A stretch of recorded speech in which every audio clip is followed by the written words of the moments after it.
بسم الله الرحمن الرحيم. الحمد لله رب العالمين، الصلاة والسلام على رسوله الكريم. أشهد أن لا إله إلا الله وحده لا شريك له، وأشهد أن محمدا عبده ورسوله. نبينا محمد صلى الله عليه وسلم. رب اشرح لي صدري ويسر لي أمري واحلل عقدة من لساني يفقه قولي. ربنا زدنا علما، اللهم فقهنا في الدين. السلام علیکم ورحمۃ اللہ وبرکاتہ۔ امید ہے سب لوگ خیریت سے ہوں گے۔ اللہ تبارک و تعالی ہمارے وقت قبول فرما لے۔ اعوذ باللہ من الشیطان الرجیم، بسم اللہ الرحمن الرحیم۔ وَلَقَدْ آتَيْنَا بَنِي إِسْرَائِيلَ الْكِتَابَ وَالْحُكْمَ وَالنُّبُوَّةَ وَرَزَقْنَاهُمْ مِنَ الطَّيِّبَاتِ وَفَضَّلْنَاهُمْ عَلَى الْعَالَمِينَ وَآتَيْنَاهُمْ بَيِّنَاتٍ مِّنَ الْأَمْرِ فَمَا اخْتَلَفُوا إِلَّا مِن بَعْدِ مَا جَاءَهُمُ الْعِلْمُ بَغْيًا بَيْنَهُمْ إن ربك يقضي بينهم يوم القيامة فيما كانوا فيه يختلفون ثم جعلناك على شريعة من الأمر فاتبعها ولا تتبع أهواء الذين لا يعلمون إنهم لن يغنوا عنك من الله شيئا وَإِنَّ الظَّالِمِينَ بَعْضُهُمْ أَوْلِيَاءُ بَعْضٍ وَاللَّهُ وَلِيُّ الْمُتَّقِينَ هَذَا بَصَائِرُ لِلنَّاسِ وَهُدًى وَرَحْمَةٌ لِقَوْمٍ يُوقِنُونَ أَمْ حَسِبَ الَّذِينَ اجْتَرَحُوا السَّيِّئَاتِ أَن نَّجْعَلَهُمْ كَالَّذِينَ آمَنُوا وَعَمِلُوا الصَّالِحَاتِ سَوَاءً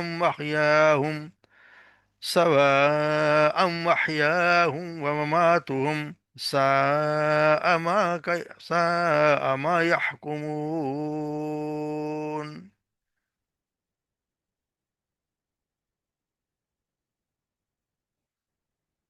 وَلَقَدْ آتَيْنَا، اور بل البتہ یقیناً، آتینا ہم نے عطا کی بنی اسرائیل کو الکتاب کتاب، والحکم اور حکم یا حکومت، والنبوہ اور نبوت، ورزقناہم من الطیبات، اور ہم نے رزق دیا انہیں من پاکیزہ رزق میں سے رزق دیا، وفضلناہم علی العالمین، اور فضیلت دی ہم نے تمام جہان والوں پر، یعنی اس وقت جو بھی لوگ سب پر۔ وآتیناہم، اور اور عطا کیا ہم نے انہیں بینات من الامر، بینات واضح دلائل من الامر دین کے معاملے میں، فما اختلفوا، پس نہیں اختلاف کیا انہوں نے، الا مگر من بعدی اس کے بعد کے، ما جاءہم العلم جو کہ آ گیا ان کے پاس علم، باغیم بینہم آپس کی ضد کی وجہ سے۔ ان ربک یقضی، بے شک آپ کا رب، یقضی فیصلہ کرے گا، بینہم ان کے درمیان، یوم القیامہ قیامت کے دن، فی ما کانو اس میں جس میں وہ، فی یختلف جس میں وہ اختلاف کیا کرتے تھے۔ ثم جعلناکم، پھر ہم نے بنا دیا آپ کو یا دے دیا آپ کو، علی شریعت، شریعت میں، من الامر دین کے بارے میں ایک طریقہ آپ کو دے دیا، فتبعها پس اتباع آپ کیجئے اس کی، ولا تتبع اور نہ اتباع کیجئے، اہواء خواہشات کی، الذین لا یعلم ان لوگوں کے جو نہیں جانتے، انہم لن یغنوا عنک، بے شک وہ لن ہرگز نہیں یغنو کام آئیں گے، عنک آپ کے، من اللہ شیء اللہ کے مقابلے میں کچھ بھی، وَإِنَّ الظَّالِمِينَ بَعْضُهُمْ أَوْلِيَاءُ بَعْضٍ، اور بے شک ظالم لوگ، بعضهم بعض ان میں سے بعض، اولیاء دوست ہیں بعض کے، واللہ ولی المتقین، اور اللہ دوست ہے متقین کا۔ ھذا بصائر للناس، یہ واضح بصیرت کی کہ دلائل ہیں، للناس لوگوں کے لیے، وہ خدا اور ہدایت ہے، وہ رحمت اور رحمت، لقومی یوقنون لوگوں کے لیے جو یقین رکھتے ہیں۔ ہم حسب الذین، کیا گمان کر لیا، حسب الذین گمان کر لیا، الذین ان لوگوں نے، اجترحوا السیئات جنہوں نے برائیوں کا ارتکاب کیا، ان نجعلہم کہ ہم کر دیں گے انہیں کالذین ان لوگوں کی طرح، آمنو جو ایمان لائے، وعملوا الصالحات جنہوں نے نیک عمل کیے، سواء محیاہم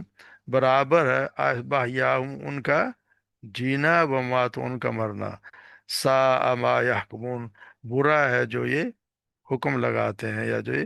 حکم لگاتے ہیں جس کے بارے میں یہ سوچتے ہیں۔ تو یہاں دیکھتے ہیں کہ اللہ تبارک و تعالیٰ نے پیچھے جو آیات ہم نے پڑھی ہیں ان میں اللہ تبارک و تعالیٰ نے اپنی نعمتوں کا ذکر کیا جو ان تمام انسانوں پر فرمائی ہیں، تاکہ ان کا شکر ادا کرے اور کفر و شرک سے اجتناب کرے۔ تو ان آیات میں اللہ تبارک و تعالیٰ نے جو انعامات بنی اسرائیل پہ کیے ان کا ذکر کر رہے ہیں کہ لقد آتینا بنی اسرائیل، کہ ہم نے بنی اسرائیل کو دی الکتاب، ہم نے ایک تو کتاب دی۔ کتاب سے مراد ایک کتاب نہیں ہے، کیونکہ یہ بنی اسرائیل میں تو بہت سے کیا انبیاء سے ہیں جن کو کتاب دی گئی، جو تورات ہے، انجیل اور زبور تو عام معروف، ان کے علاوہ بھی اللہ تبارک و تعالیٰ بہت جانتے تھے کہ انہوں نے کتنی کتابیں دی۔ تو الکتاب کا مطلب یہاں پہ کتاب، جنس جنس کتاب ہے، یعنی ہم نے ان کو بنی اسرائیل کو کتاب دی، والحکمہ، اور ان کو حکم سے مراد تین چیزیں، ایک کتاب کا علم و فہم اور دین کی سمجھ، یہ بھی حکم میں آتا ہے۔ دوسری کتاب کی منشا کے مطابق کام کرنے کی حکمت، اور تیسرے کہ معاملات میں فیصلہ کرنے کی صلاحیت، یعنی یہ قوت فیصلہ، ان کو فیصلہ کرنے کی قوت بھی اللہ تبارک و تعالیٰ نے دی۔ وہ نبوت، اور نبوت دیکھتے ہیں کہ بنی اسرائیل میں جتنے نبی آئے کسی بھی اور قوم میں اللہ تعالیٰ نے اس کا ذکر نہیں کیا، بنی اسرائیل میں بہت سے انبیاء کرام آئے، اور آپ دیکھیں کہ کہاں سے آئے، یعقوب علیہ السلام سے لے کے اور عیسیٰ علیہ السلام تک سارے انبیاء کرام جتنے بھی آئے بنی اسرائیل سے ہی آئے۔ وَرَزَقْنَاهُم مِّنَ الطَّيِّبَاتِ، ہم نے رزق دیا انہیں طیبہ پاکیزہ رزق میں سے، یعنی اللہ تبارک و تعالیٰ نے کہ ان کو کیا کچھ نہیں دیا، رزق دے میں آپ کو من و سلوا بھی ان کو دیا، اور بھی اللہ تبارک و تعالیٰ نے ان کے لیے تو فضیلت دی، تو آپ دیکھیں دھوپ میں بھی ان کے لیے بادل کا سایہ کر دیا، اور بہت کچھ اللہ تبارک و تعالیٰ ان پر یعنی احسانات کیے۔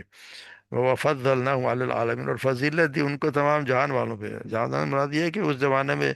جتنے بھی لوگ تھے سب پر، اس کا یہ مطلب نہیں کہ ہمیشہ ہمیشہ کے لیے انہوں نے تمام دنیا والوں کو فضیلت عطا کر دی ہے۔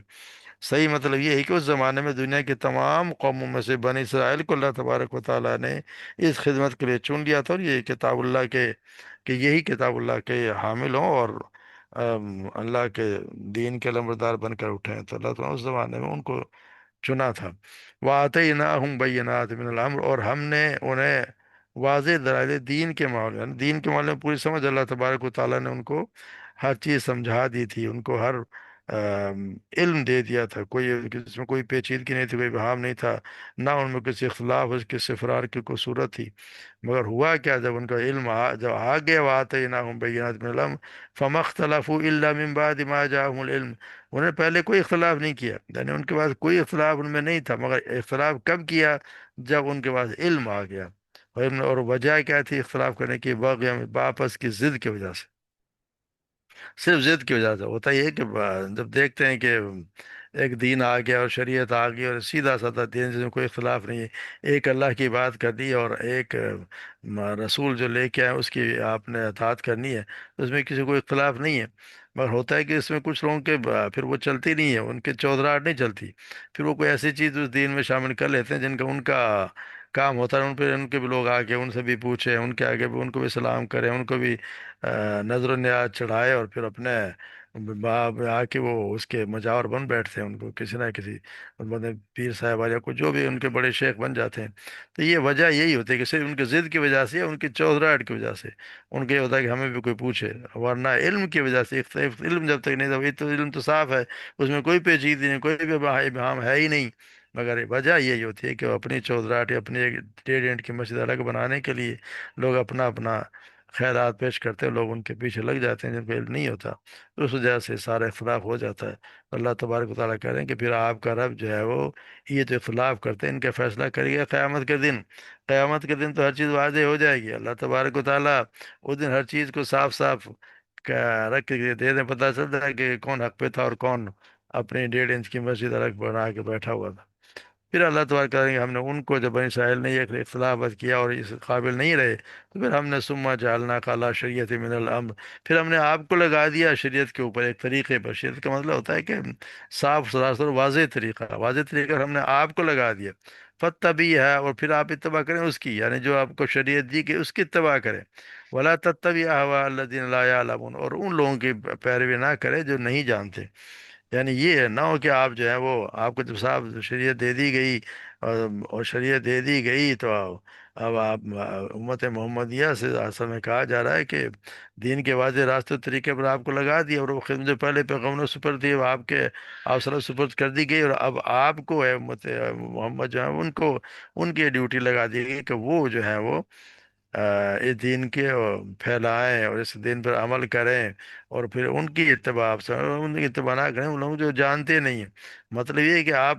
بتائیے گا کہ اس مقرر طریقے پر چلیں جو ہمارے نازل کردہ احکامات کی پیروی کریں، اور ان لوگوں کی خواہشات کے پیچھے نہ چلیں جو نہیں جانتے، یعنی کہ وہی کا علم نہیں رکھتے یا علم کے باوجود اس پہ عمل نہیں کرتے، کیونکہ وہ بھی انہیں لوگوں میں شامل ہیں جو نہیں جانتے۔ اس سے مراد اہل کتاب ہی ہیں کہ ان اہل کتاب کے جو جانتے بوجھتے اس پہ پیروی نہیں کرتے، یا ان کی خواہشات کے مطابق نہ چلے، اور وجہ اس کی بتا دی گئی کہ اگر آپ چلیں گے تو پھر کیا ہوگا، انہم لن یغنوا عنک من اللہ شیئا، اگر آپ چلے، یا چلنے سے مراد یہ کہ اگر آپ نے ان کی بات مانی کہ اب کوئی تھوڑا بہت ان کی بات مان لی جائے کہ خوش کرنے کے لیے ان خواہشات کے پیچھے چلے اور دین کے کسی قسم کا کوئی رد و بدل کر دیں، تو آپ نے اللہ کو سمجھو کہ آپ نے اللہ کو ناراض کر لیں گے، تو پھر یہ لوگ آپ کو اللہ تعالیٰ کی رزق سے کس طرح بچا نہ سکیں گے؟ صاحب اللہ تبارک و تعالیٰ سے کوئی بچا نہیں سکتا، نہیں ہرگز نہیں وہ بچا سکیں آپ سے اللہ کی طرح، اللہ سے۔ اور صاحب بتا دیں، اور پھر بات دوسری وجہ یہ کہ ایسے لوگوں کی خواہشات کی پیروی سے منع کرنے کی دوسری وجہ یہ بھی ہے کہ اللہ تبارک و تعالیٰ نے شریعت کی پیروی متقی لوگوں کا کام ہے، اور ان کی غیر کی خواہشات کی پیروی تو ظالموں کا کام ہے، کیونکہ وہ ظلم کسی کا حق دوسرے کو حق دینے کا حق، ظلم کہتے ہیں کہ ایک چیز کو کسی حق کسی اور کا اور دے دیا کسی اور کو جائے، اسی لیے کہتے ہیں نا شرک جو ہے بہت بڑا ظلم ہے، کہ ایک عبادت اللہ کا حق ہے اور آپ عبادت کسی اور کی کرنے لگ جائے تو یہ سب سے بڑا ظلم ہے۔ تو یہاں بھی بتایا کسی حق ظلم کسی کا حق دوسرے کو دینے کا نام ہے، اور اللہ تبارک و تعالیٰ کا حق آپ دوسروں کو دے رہے ہیں، تو ایسے ظالم لوگ اپنے دنیا مفادات کے حاضر ایک دوسرے کے دوست ان کے کہنے بچانے والے ہوتے ہیں، وہ ایک دوسرے کے دوست ہیں، آپ کے دوست نہیں ہیں، ان کے مفادات ہیں، وہ ایک دوسرے کے دوست ہیں، ان الظالمین بعضهم اولیاء بعض، اور اللہ تبارک و تعالیٰ تو متقین کا تو دوست پھر اللہ تبارک و تعالیٰ ہی ہے، جو اللہ کی مانے گا، اس کے کبھی احکامات پر عمل کرے گا، اسی کے مطابق زندگی گزارے گا، تو پھر اللہ تبارک و تعالیٰ ان کے یقینی بات ہے اللہ ہی دوست ہو گئے۔ اللہ تبارک و تعالیٰ ھذا بصائر للناس، تو یہ جو ہے وہ روشن نشانیاں ہیں، بصیرت کی نشانیاں لوگوں کے لیے، یعنی یہ سب کے لیے ہیں، یہ صاف چیزیں واضح چیزیں نظر آ رہی ہیں۔ بصائر اصل میں بصیرات ان کی جمع ہے، یعنی سمجھ میں آنے والی بات، للناس لوگوں کے لیے، یعنی جس میں لوگوں سے مراد سارے مسلمان اور کافر سب شامل ہیں، یعنی قرآن کریم میں باتیں ایسی ہیں جو سب لوگوں کے سمجھ میں آنے والی ہیں، اور انہیں ان کے نفع اور نقصان سے آگاہ کرنے والے، خواہ وہ مانے یا نہ مانے وہ دوسری بات ہے، مگر ہیں سب کے لیے۔ مگر ہدایت کس کے لیے؟ وَهُدًى وَرَحْمَةٌ لِّقَوْمٍ يُوقِنُونَ، ہدایت اور رحمت تو صرف ان لوگوں کے لیے جو یقین رکھتے ہیں، کیونکہ جو یقین رکھتا ہے اس کے لیے تو ہدایت نہیں ہے، نہ ہی اس کی پہ رحمت نازل ہوگی، جس اللہ تبارک و تعالیٰ سورہ بنی اسرائیل فرماتے ہیں نا کہ وہ وَنُنَزِّلُ مِنَ الْقُرْآنِ مَا هُوَ شِفَاءٌ وَرَحْمَةٌ لِّلْمُؤْمِنِينَ وَلَا يَزِيدُ الظَّالِمِينَ إِلَّا خَسَارًا، ہم قرآن میں سے تھوڑا تھوڑا نازل کرتے ہیں جو ایمان والوں کے لیے اس طرح سے شفا اور رحمت ہے، اور ظالموں کو تو خسارے کے سوا اس کسی چیز میں زیادہ نہیں کرتا، یعنی اسی چیز میں جو مسلمان جو ماننے والے ہیں ان کے لیے تو شفا بھی اور رحمت بھی ہے، مگر ظالموں کے لیے اس میں خسارہ ہی خسارہ ہے۔ تو جو لوگ مانیں گے ان کے لیے رحمت ہے اور ہدایت ہے، لقوم یوقنون جو یقین رکھتے ہیں۔